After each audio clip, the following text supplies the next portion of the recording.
le Borussia Dortmund. Aujourd'hui, le Borussia, c'est un des clubs les plus populaires d'Allemagne et d'Europe. C'est le mur jaune, l'intensité, les tifos géants, la passion brute et surtout une vraie identité de club. C'est un club authentique qui est toujours porté par ses supporters. Un club qui s'oppose par son style, ses valeurs, son histoire aux mastodontes plus lisses du football moderne, même si on peut évidemment pas le qualifier de petit club. Pour les plus jeunes, le Borussia, c'est là que Michael Zorc a fait toute sa carrière, que Kohler a tout gagné, que Matthias Sammer a eu le ballon d'or.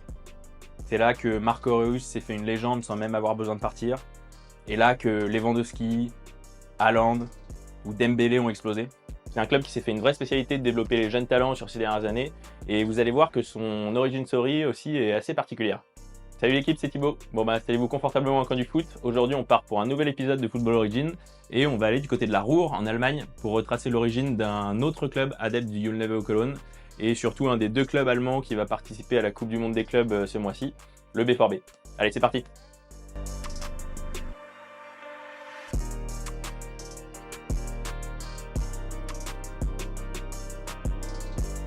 Alors avant de commencer, petit message de remerciement pour votre soutien à la chaîne récemment.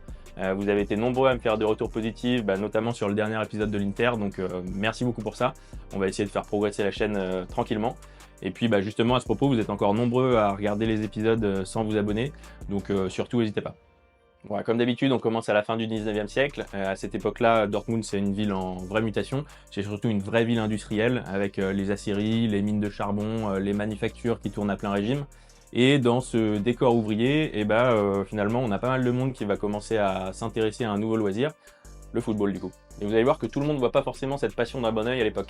Dans le quartier ouvrier de Borsigplatz, on a un bon nombre de jeunes qui jouent au sein d'une association catholique qui est rattachée à la Dreifaltigkeitskirche, qui est l'église de la Trinité en fait. Heureusement, j'ai des petits restes allemands. Et cette structure, qui s'appelle la Trinitatis Jugend, donc c'est la jeunesse de la Trinité, elle est rattachée à un prêtre qui s'appelle Hubert Dewald. Et lui, comme beaucoup de religieux à l'époque, il considère que le football, c'est une distraction dangereuse. C'est un peu le culte du corps avant le culte de l'esprit. Il reproche aux jeunes de glorifier leur physique, leur individualisme, leur énergie, au détriment de leur foi et du salut de leur âme.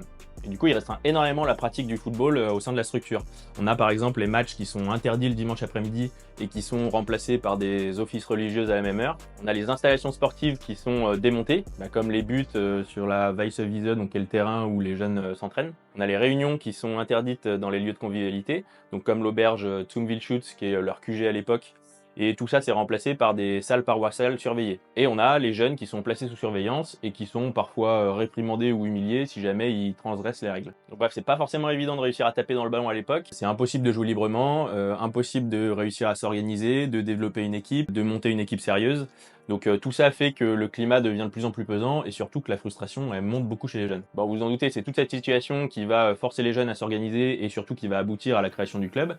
Donc on a une partie des jeunes qui décident de ne plus se lier à l'autorité religieuse et de fonder un club laïque, autonome, sur lequel ils puissent jouer librement quand ils veulent. Il y a quand même un nom qui se détache de ce groupe de jeunes, c'est Franz Jacobi, qui est considéré comme le père fondateur du club du coup. Le 19 décembre 1909, on a un groupe de 18 jeunes qui se réunissent clandestinement dans l'auberge Zum Wildschutz, malgré l'interdiction du clergé, pour fonder le club. Et donc c'est ce soir-là qu'ils vont fonder le Ballspielverein Borussia Dortmund, donc le Borussia. Alors le nom Borussia, c'est pas une référence mystique, c'est simplement le nom de la brasserie locale qui est en face de l'auberge justement, et qui est très apprécié des joueurs au passage. Bon, dès le départ, le club il assume vraiment pleinement son indépendance totale.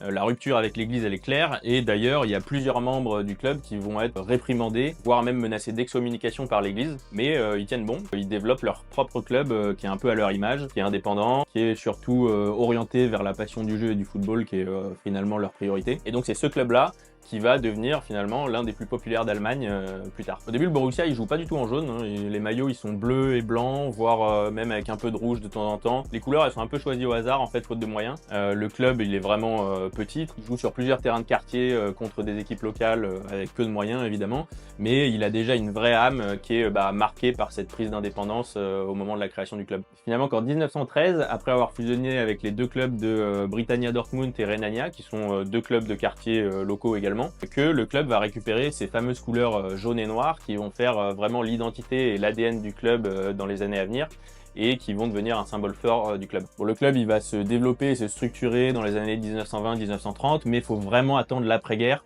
pour que le Borussia Dortmund devienne un poids lourd du foot allemand, avec des titres de champion d'Allemagne dans les années 50, titres de coupe dans les années 60, et surtout, bien plus tard, un titre de champion d'Europe avec la Ligue des Champions en 97. Mais bon, ça manquait quand même un peu de constance, et c'est vraiment à partir de ces années 90, voire des années 2000, que le club il va vraiment se maintenir comme un des grands d'Allemagne, avec plusieurs titres de champion d'Allemagne, et surtout une présence quasi constante dans le top 3, et donc en Coupe d'Europe.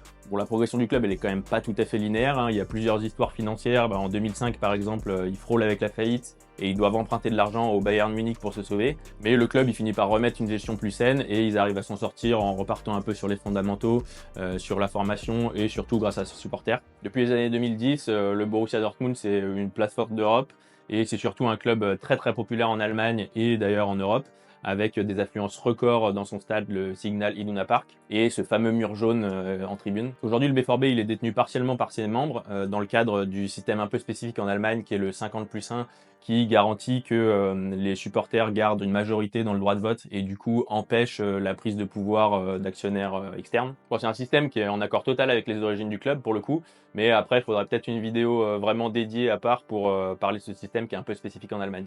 Bon, donc voilà comment est né le Borussia Dortmund. Donc je voudrais passer un petit merci à l'église de la Trinité et à Hubert Dewald, parce que même si c'était pas volontaire, sans eux aujourd'hui on n'aurait peut-être pas un des clubs les plus mythiques du football allemand et du football européen.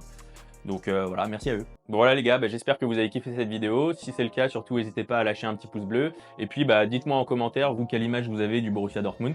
Bon, avec la Coupe du Monde des clubs qui arrive là prochainement, je pense faire quelques Football Origin sur des clubs qui vont participer à cette compétition. Et il y a 2-3 histoires sympas, donc je pense que vous allez kiffer. Voilà, encore une fois, merci pour votre soutien l'équipe. Et puis on se retrouve très bientôt pour une nouvelle vidéo au coin du foot. Allez, ciao!